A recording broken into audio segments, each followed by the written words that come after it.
ખેડૂત મિત્રો, વિદેશી કપાસ રૂ બજારમાં ઘેરી મંદી અત્યારે જોવા મળી રહી છે. ન્યૂયોર્ક કોટન વાયદો મોટા ઘટાડા સાથે અત્યારે આગળ વધી રહ્યો છે. આજે તારીખ 24/6/2026ના રોજ ગુજરાતના અલગ અલગ વિસ્તારોમાં કપાસના 20 કિલોના ઊંચામાં ઊંચા ભાવ કેવા રહ્યા હતા તેની માહિતી સૌપ્રથમ મેળવી લઈએ.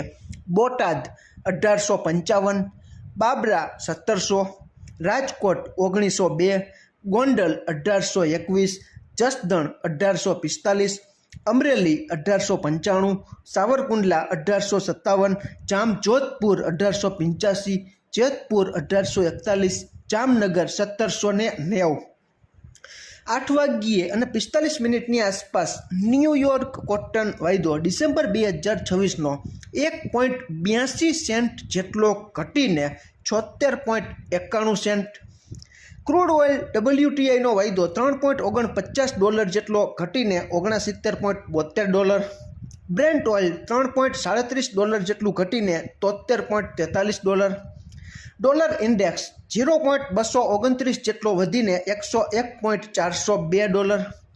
એનસીડેક્સ ઉપર આપણો કોકુડકલ કપાસિયા ખોળનો જુલાઈ 2026નો વાયદો ₹2 જેટલો ઘટીને 3687 અને ઓગસ્ટ 2026નો વાયદો ₹6 જેટલો ઘટીને 3734ની આસપાસ આપણા એનસીડેક્સ ઉપરના કપાસિયા ખોળના વાયદા બંધાયેલા છે.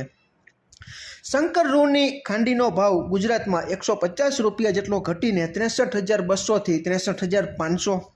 કપાસિયા 20 કિલોના ભાવ 900 થી 950.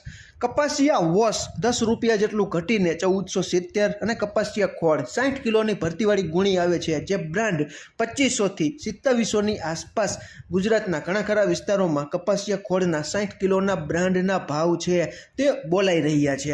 ખેડૂત મિત્રો, વૈશ્વિક ઘણા બધા પરિબળો કપાસ બજાર ઉપર આધારિત છે, જેમાં આપણે અત્યારે જોઈએ તો એવા સમાચાર આપણને જાણવા મળી રહ્યા છે કે અમેરિકામાં કપાસનું વાવેતર છે તે લગભગ 92% જેટલું પૂરું થઈ ગયું છે અને કપાસના પાકની સ્થિતિ ગયા વર્ષ કરતાં ઘણી સારી છે. એટલા માટે જ અત્યારે ન્યૂયોર્ક કોટન વાયદામાં કદાચ તેને લીધે દબાણ જોવા મળી રહ્યું હોય એટલે જ મંદીમાં ખેડૂત મિત્રો છેલ્લા 2 દિવસથી સતત ઘટી રહ્યો છે.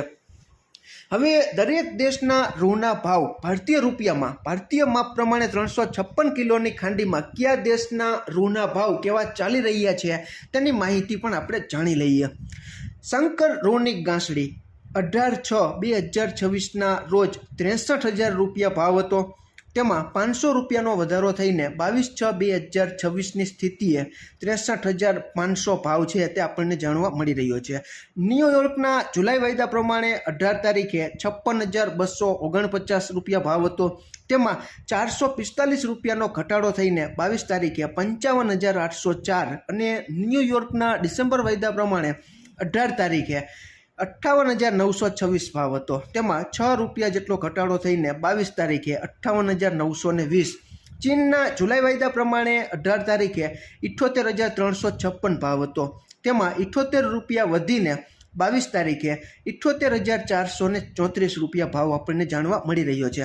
ચીનના સપ્ટેમ્બર વાયદા પ્રમાણે 18 તારીખે ₹79,495 ભાવ હતો. તેમાં પણ ₹60નો વધારો થઈને 22 તારીખે ₹79,555 ભાવ આપણને જાણવા મળી રહ્યો છે. બ્રાઝિલના રૂના ભાવ 18 તારીખે ₹58,852 હતા. તેમાં ₹329નો ઘટાડો થઈને 22/6/2026ના રોજ ₹59,351 ભાવ આપણને જાણવા મળી રહ્યો છે. ટૂંકમાં ખેડૂત મિત્રો, અત્યારે એવું જાણવામાં આવી રહ્યું છે કે અમેરિકામાં કપાસનું વાવેતર છે તે 92% જેટલું પૂરું થઈ ગયું છે અને ગયા વર્ષ કરતાં કપાસની સ્થિતિ આ વર્ષે ઘણી સારી છે તેવું આપણને અત્યારે જાણવા મળી રહ્યું છે. બાકી હકીકત શું છે તે તમે જાણતા હો તો કોમેન્ટમાં જણાવજો. ખેડૂત મિત્રો, ન્યૂયોર્ક કોટન વાયદો અને વૈશ્વિક પેટ્રોલિયમ પેદાશો જેમાં આપણે ક્રૂડ ઓઇલના વાયદાઓ છે તે મોટા પાયે ઘટેલા છે. આપણને ખબર જ છે કે કપાસ અને ક્રૂડ ઓઇલનો પરસ્પર સંબંધ છે. આ બંને જ ઘટે અત્યારે મોટી મંદી છે તે ઘણી વખત થતી હોય છે અને ઘણી વખત ન પણ થાય. સ્થાનિક પરિબળો પણ ઘણા બધા ભાગ ભજવે. જેમ કે આપણે જોઈએ છીએ કે આપણે ત્યાં કપાસની આવકો છે તે ઘણી બધી કપાઈ ગઈ છે, ઘટી ગઈ છે. પરિણામે કપાસિયા અને કપાસિયા ખોળનો ફૂલ સપોર્ટ આપણી કપાસ બજારને મળી રહ્યો છે. એટલે ન્યૂયોર્ક કોટન વાયદો અને ક્રૂડ ઓઇલ ઘટે તો ઘણી વખત આપણે ત્યાં કપાસિયાની અછત હોય તો તેના ટેકાના ભાગરૂપે કપાસ બજાર છે તે ઘણી વખત જળવાઈ પણ રહે. આ બધું જો અને તો જેવી પરિસ્થિતિ છે. વધારે ડાઉન થઈ જાય અને ઘણી વખત આપણે ત્યાંથી વિદેશમાંથી રૂની આયાત છે તે સસ્તી કિંમતમાં થવા લાગે તો પણ કપાસ બજારમાં એક પ્રકારનો ઘટાડાનો મંદીનો માહોલ છે તે સર્જાતો હોય છે. પરંતુ બીજી બાજુ એ પણ મહત્ત્વની છે કે તમે જોઈ શકો છો કે ન્યૂયોર્ક કોટન વાયદો અને ક્રૂડ ઓઇલ આ બંને ઘટેલું છે અને ડોલર ઇન્ડેક્સ છે તે ઘણો બધો મજબૂત થઈ ગયો છે. અત્યારે 101.402ની સપાટીએ ડોલર ઇન્ડેક્સ ચાલી રહ્યો છે.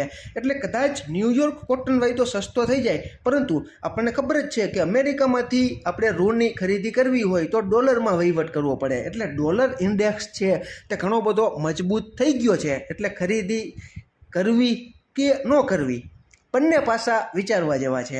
જો ન્યૂયોર્ક કોટન વાયદો ઘણો બધો ડાઉન થઈ જાય અને ડોલર ઇન્ડેક્સ છે તે ઘણો બધો મજબૂત થઈ જાય તો પણ ઘણી વખત અમેરિકામાંથી નિકાસના કામકાજ ઉપર ટૂંકમાં તેની જે એક્સપોર્ટ છે તે ઘણી વખત ઘટે અથવા ઓછું થાય, આવું પણ બની શકે છે.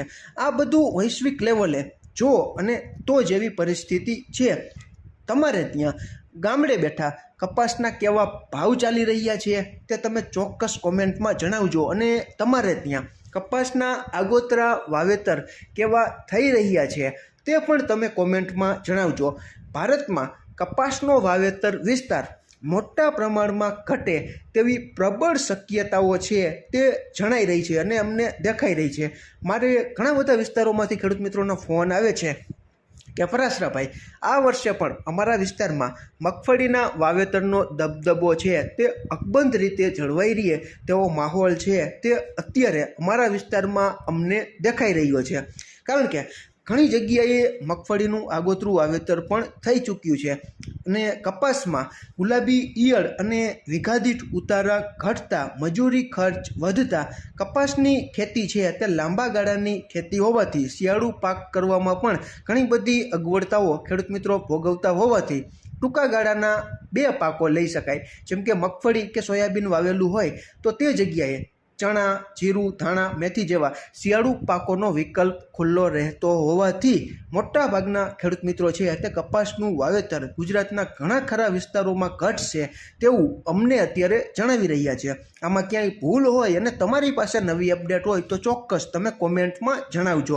અમે ક્યારેય તમારે કપાસ રાખવો કે વેચી નાખવો, ટૂંકમાં લેવડ દેવડ અંગેની સલાહ કે સંગ્રહખોરીની સલાહ નથી આપતા. તમારા ખુદના ભરોસે આર્થિક જોખમ સહન કરવાની શક્તિને ધ્યાનમાં રાખીને તમારે તમારો કપાસ રાખવો કે વેચી નાખવો તેનો સંપૂર્ણ નિર્ણય તમારા ખુદના ભરોસે આર્થિક જોખમ સહન કરવાની શક્તિને ધ્યાનમાં રાખીને લઈ શકો છો. આભાર.